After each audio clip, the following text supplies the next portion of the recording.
For those of you just joining us, my name is Andrea Rosshaven, and I'm a member of the City of Tampa's Water Efficiency and Conservation Team. I am joined today by my fellow team member, Joe Lehman.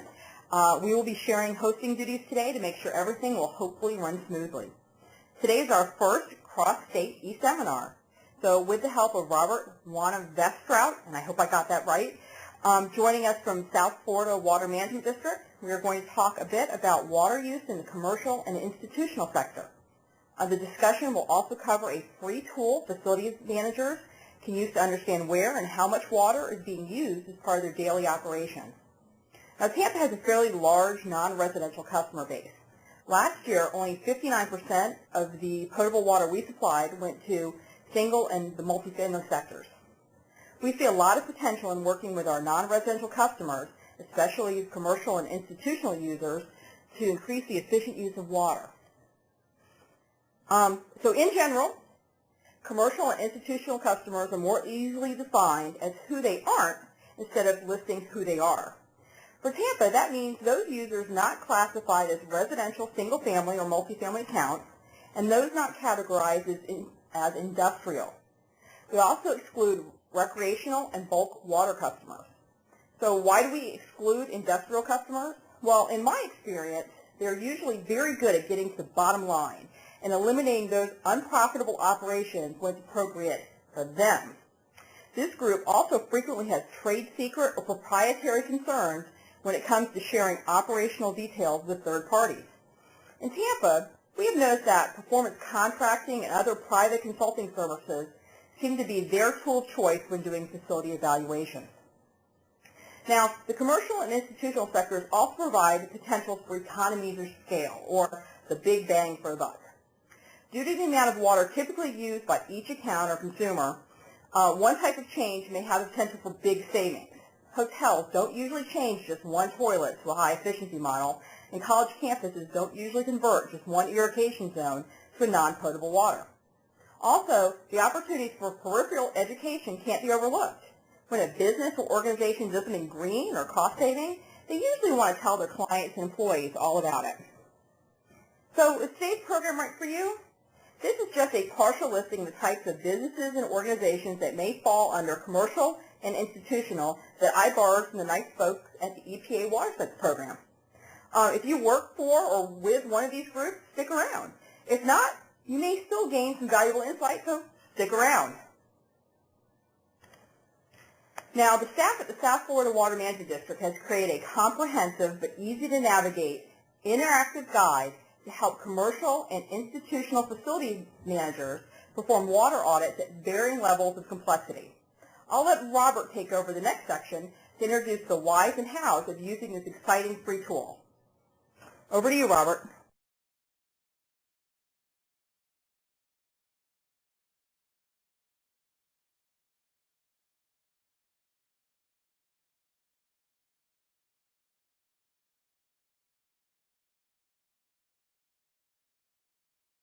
South Florida and parts of possibly out by Tampa as well, I'm not sure, we are bumping up against what the natural replacement rate of the aquifer is. So we are either going to have to dig deeper wells and treat more saline water or more brackish water, or we're going to have to take saline water from the ocean and desalinate it to make it usable. And those options are there, but they're very expensive. But that's not all, because the amount of water used at a commercial or institutional facility is dependent on certain things, but it also is affected by certain things, and the amount of water you use affects other things. So the amount of water you're using, if you need to heat that water, will cause your operating expenses to go up or down depending on how much water you're using. And there are a lot of other different, depending again, once again, on what type of facility you're talking about, there are a lot of different activities that can affect how much you're paying for each increment of water you use.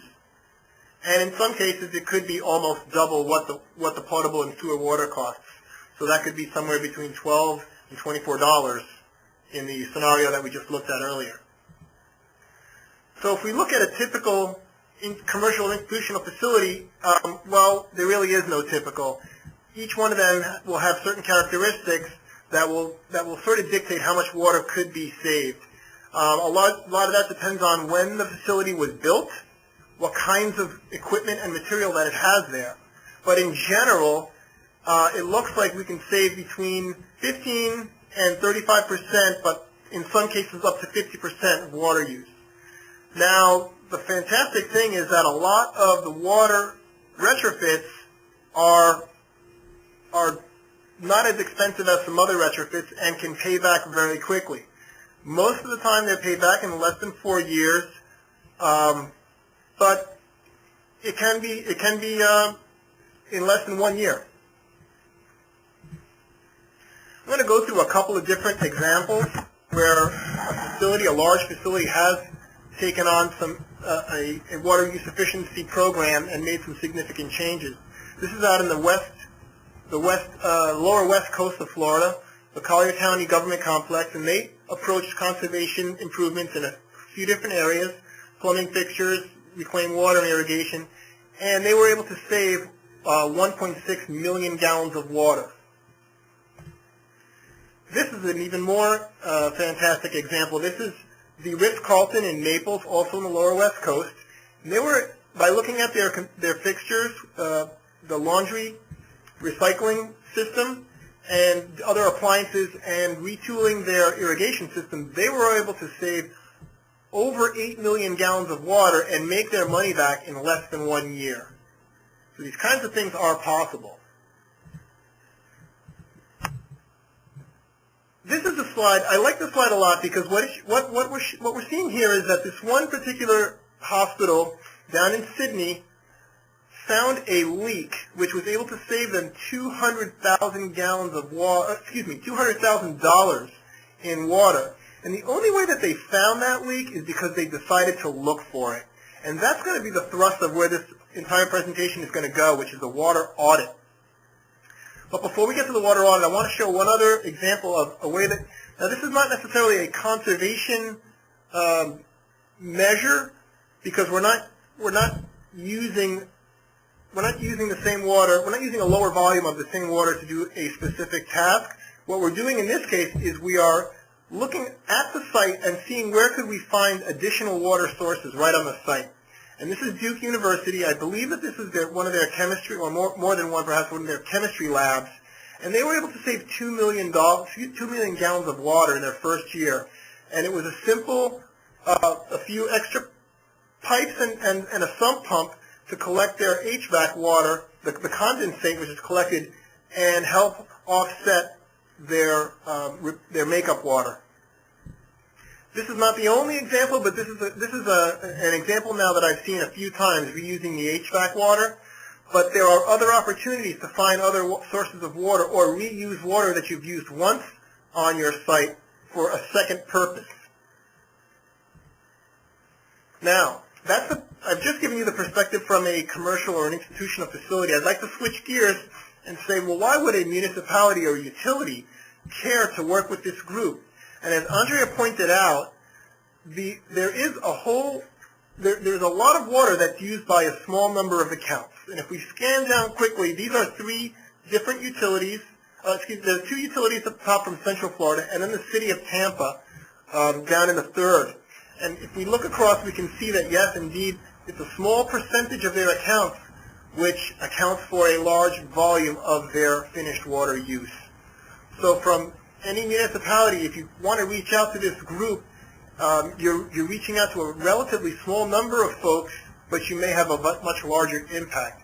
And the example that Andre gave earlier was fantastic. A college, university, or something like that, a hospital, those are fantastic examples. So what is the approach that we have to take if we wanted to implement a plan, if we were at a commercial facility or an institutional facility, or if you're a municipality and you're trying to work with this type of water user?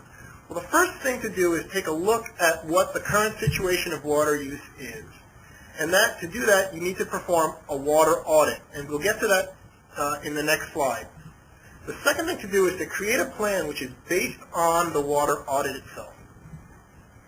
Then we're going to start to execute the plan, starting with the small things, and moving forward from there. And it's very, very important to track what it is that you've done, how much money that you've spent, and look at your bills and see how much water that you're saving. Very, very important in order to justify additional retrofits that you can do in the future. And also to show your management that, yes, we are making savings. But the water audit is embedded in step one. That's the basis of what our entire water use efficiency program is going to be. So what is a water audit? It is a systematic survey of all of the fixtures and appliances and equipment and the practices that a facility is doing as part of their daily operation. A thorough water audit will look for things like leaks, maybe areas that we're just wasting water that we could be more efficient. It'll also look at the devices and equipment that are on the campus and evaluate them to see if they're still operating at the efficiency level that they were when we bought them on day one. And it'll also help you create a baseline of where everything is, where we're starting from. What is our baseline? How much water do we use on a daily basis? So it'll help you create that benchmark. From there, you can start marking down all of the different changes you're making and see where you're going from there. Now, you could just say, well, why don't we just order enough toilets and just replace every toilet and replace every piece of equipment all over the facility? I would say that you are probably going down the wrong road if you're going to do that, because first of all, your money is probably limited, and it's probably better to spend it wisely. So rather than spend money where you may not get a quick return or a large return, let's take a look and focus where the money is going to get the biggest bang for the buck. Also, if you just blanket said, let's just replace everything, you might be replacing equipment that does not need to be replaced. It could already be operating at an efficient level. And now this is the third bullet is a sort of an important point, and that is you may have just bought a piece of equipment 2 years ago. It was the latest and greatest, but maybe it's not efficient anymore, and there's no way to know that unless you check. And that could just be from normal wear and tear, or maybe there's been some maintenance that's gone on and somebody replaced something and didn't tighten a screw or check a gauge, or maybe they put a different replacement part that has now eroded or degraded the efficiency of that piece of equipment. That'll just keep running for a long, long time before you notice it unless you take a look. Also, without conducting a thorough water audit, you would not find the leaks that may or may not be present. And I go back to the example of that facility in Australia. Then finally, we can also, if we do a thorough water audit, we can see how the employees at the facility are utilizing water, and perhaps we can make some changes within the company culture or the facility's culture about using water more efficiently. Now, fortunately, the South Florida Water Management District has created a water audit guide to help facility managers anywhere improve their water use efficiency. It's something that this particular guide can be used by anyone in the United States, but there are some specific instances where we have, because we are in Florida, we have added additional information to help Florida facilities go through their water audit process. But everything that we've included that's Florida specific, there's some other agency or maybe another set of resources equivalent for somebody working, say, in California or Texas or elsewhere. The best part about this guide is that it's free, however. I'd just like to add, it is fully comprehensive. It looks at all common water uses indoors and out. Everything is very clear, and as a bonus, there are a series of calculators that have been created to accompany this guidebook to help you calculate your potential water savings, your potential expenses on making those improvements, and what your return on investment or payback period would be. Now, the reason that this guidebook was developed was because we really didn't see anything quite like it out there. Water audits, everyone who's involved with conservation knows the importance of water audits. We've all read a little bit about them, but everything that we found was a few pages to a chapter maybe on conducting water audits. So we didn't find anything that was detailed enough on okay, I'm the guy. How do I actually, I'm going to step my foot out the door and start my water audit. How do you actually do that? That was what drove us to create this book, was to create a nice detailed outline of what to do in each part of the facility. And I'll give you a quick analogy. What I saw a lot of the guidebooks and resources out there saying was something equivalent to automobile fluids have to be checked at least every other month. And that's good, and that's all well and good, nothing wrong with that. But what we did with this guidebook is we said the same thing, all automotive fluids need to be checked bi-monthly, but we're going to give you the instructions on how to do it. So we're going to differentiate between the oil, the transmission fluid, and the oil, and say, okay, oil's got to be checked when the engine's off, transmission fluid when it's on, and we're going to take it even a step further, tell you how to read your dipstick and so on, and then another step further and say, well, now that you've checked your dipstick, what are you seeing? But based on what you're seeing, maybe you need to do X, Y, or Z. The guidebook that we've created is, as Andrea also said in the beginning of the presentation, it is built with these levels or tiers of audits. There's a basic set of audits that are fully comprehensive, but they are easy to do, especially with the guidance we provide, and they will uncover all of the low-hanging fruit and then some. Now, if you are motivated, or if you have gone through all the basic steps and you realize maybe there's something else for you, there are advanced audits, which in some cases are a little bit more complex. They will provide you with additional places to save, and the advanced audits, some of them will guide you towards collecting quantitative data so that you can make the estimates on how much water you may or may not save, or how much money you may save, and what those investment recovery periods would be. There's a final set of audits, which we're calling further improvement analysis exercises, and those types of things, those exercises will help you get more of a full facility perspective on your water use. For example, creating a water balance, guiding you towards how to track your water use over time, and these will help you look at the entire facility and hopefully make better decisions into the future on improvement. Each chapter of the guidebook is what we're calling self-contained, and I'm going to show you what I mean by that. Each chapter, this is just a random example for cooling towers. It's got a background section that will tell you what it is that you're looking for, why you're looking for it, and how you're going to look for it in a narrative and descriptive way. The objectives of the audit are clearly defined and stated, and then following that is a step-by-step guide. It'll tell you, step 1, gather these types of materials. Step 2, find this, or step 3, do that, and so on. The post-assessment section is the final section in the guidebook, in each section of the guidebook, and it'll tell you, okay, based on what you found, here's how to interpret what you've just discovered.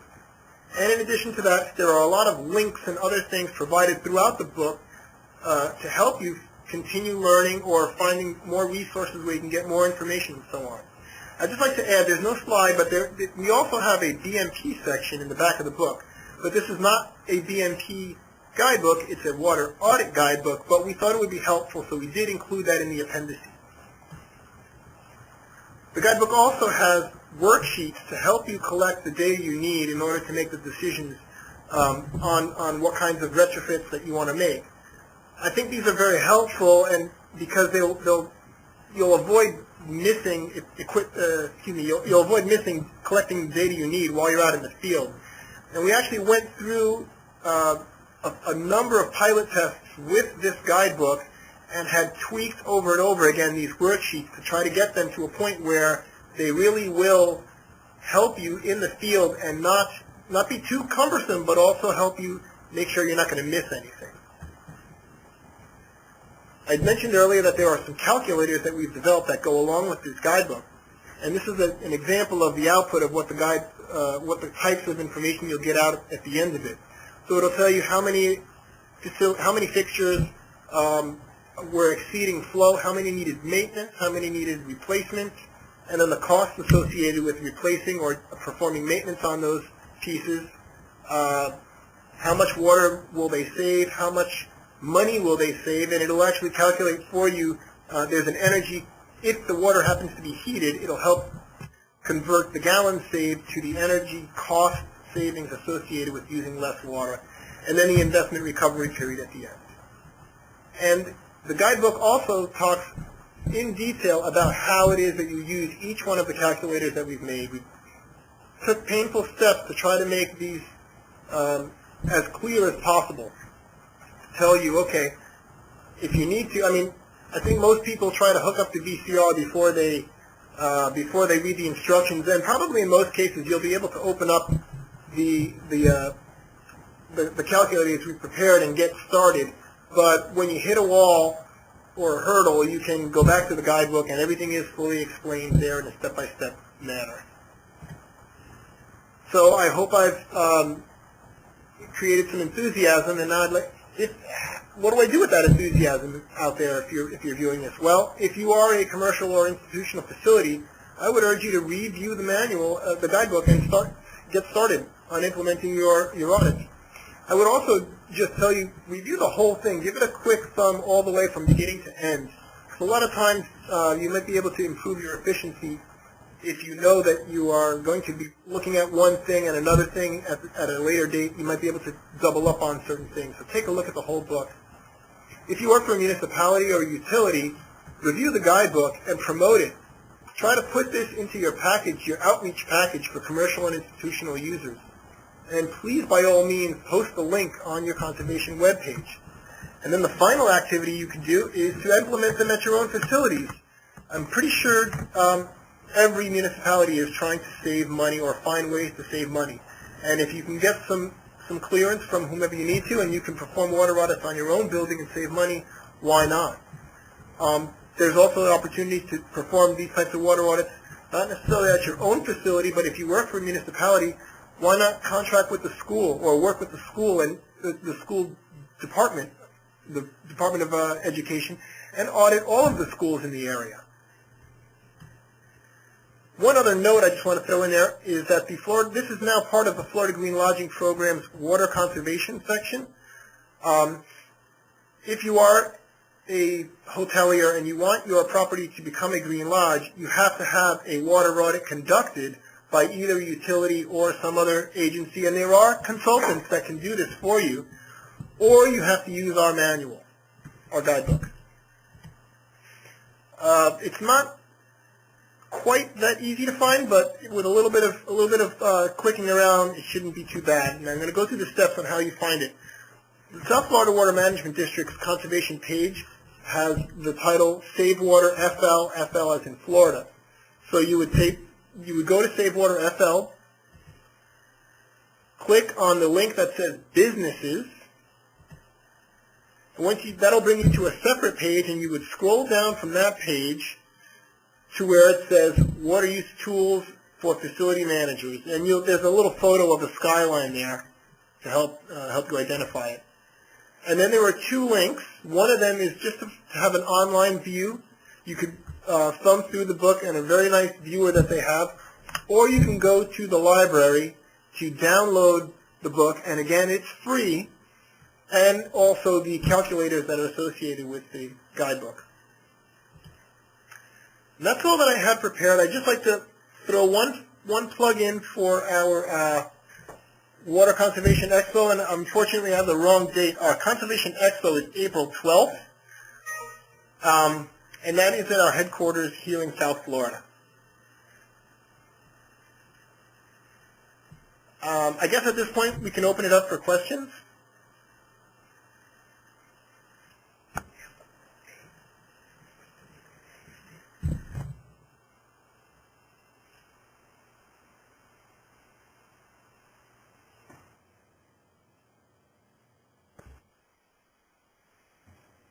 Okay, again, if you have any questions, use the chat feature, send them in, and we'll direct it to Robert or wherever they need to be. We can do that from, as long as this presentation is going on. We can let Robert flip back. Just a quick note for those of you attending from outside South Florida, because there are just a few of you, it seems. reducing potable water consumption may even have a faster payback period than you might think. For example, in Tampa, we bill our water and sewer in hundreds of cubic feet, but for this purpose, I've converted it to thousands of gallons so we can compare it with the information that Robert provided earlier for some of the South Florida utilities. The range here is shown from the lowest inside city rate for our non-residential customers up to the highest outside city rate used. So you can see that, you know, I don't want to discourage people from locating their businesses here, but the payback period in the water use here may be a little bit greater than in South Florida. So just a quick note, the water conservation team that we have up here in Tampa, we work one-on-one with our non-residential customers to help them evaluate their billing data, because most of the time, honestly, they care about what their bill is, not necessarily how much water they're using, and help them review audits that they perform themselves to identify some possible potable water reductions. Some of the changes we've seen and had non-residential customers do over the past few years in our service area to reduce their consumption, conversion to reclaimed water is always a good one. Right now, that includes Tampa International Airport, which has plans at the end of this year to extend their existing reclaimed water line that they're using for their irrigation out there and some limited cooling tower use to supply the cooling towers for 3 additional airside terminals, their main terminal, and the Marriott Hotel that's on site. This will be the largest cooling tower conversion project in Tampa from potable to reclaimed. And we are really hoping and optimistic that their experience with and their challenges of moving to reclaim for cooling towers will entice other large cooling tower users in the area to get up to date. We form partnerships with local hotels and motels to provide plumbing retrofit items such as shower heads and faucet aerators as part of upgrades to their facility and in conjunction with guest education pieces. These locations often become cheerleaders to others in the hotel-motel community when they start to see their bills go down. Because like I said, they really care about the bill. Some of our multi-unit commercial space property managers are starting to privately sub-meter their units. This is a new trend for us. They want to pass on the equitable costs to their tenants, and it helps them identify leaks in particular units, sometimes when they're vacant. Price signals based on actual consumption have been shown to help tenants make operational choices more effectively than just passing on an annually adjusted flat monthly rate. As I mentioned at the start of the program, when a business or organization doesn't mean green or cost saving, they want to tell their clients and employees. They often get their employees and clients directly involved. For example, a linen and towel reuse program at a hotel. They're enticing their visitors and their employees to help them reduce their costs. So now that you've had a chance to hear from us, we want to hear from you. If you have a question or comment, use the chat feature of the viewer to send it to the host, and we will start answering some of those questions.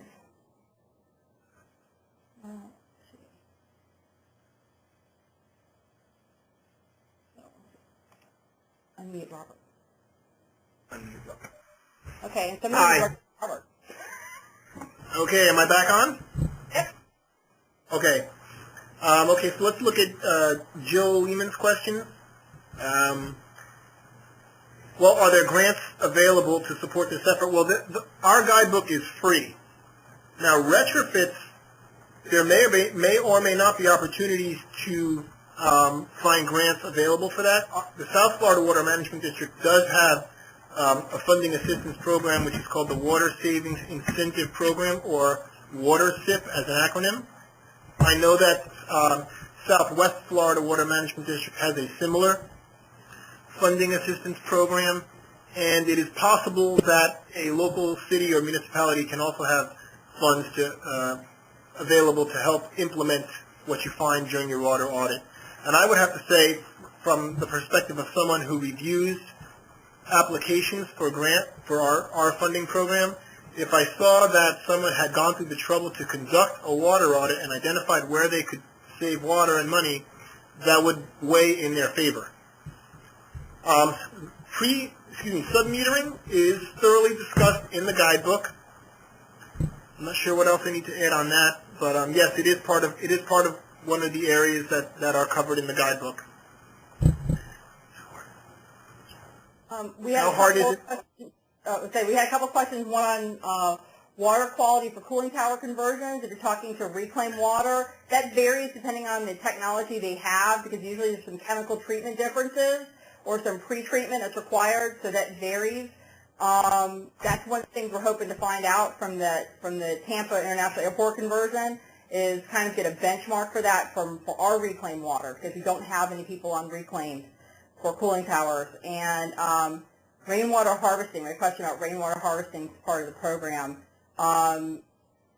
Rainwater harvesting would be any non-potable use is good for us, getting businesses off of that. We've had businesses use rainwater harvesting as part of for cooling. We've had people use it for non-potable processed water. So some of those kind of uses.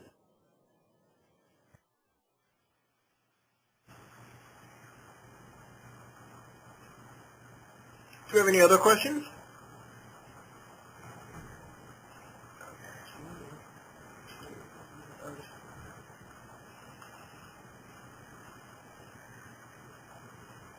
Oh, there's a good question.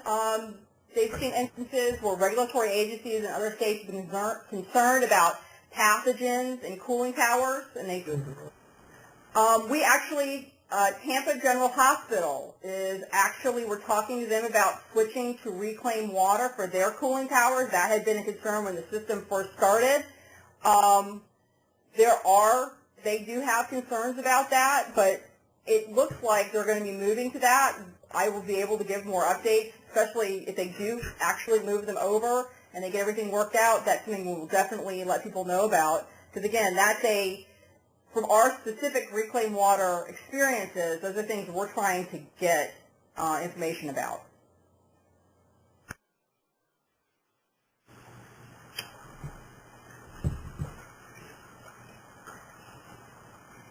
I'm not sure I understand the question. Are there other ways to get funding other than performance contractors? I'm not sure what she's referring to with that. And PACE certainly is one of the avenues to get additional funding. I guess I could have mentioned PACE, yes. PACE is the Property Assessed Clean Energy Program. I think it was established at the federal level, but it's executed at the local level through independent financing companies. I don't have a whole lot of information about that, but that will be one of the things that's discussed on April 12th at our Water Conservation Expo. If you're around, Joe, and you want to visit, there will be a presenter on that.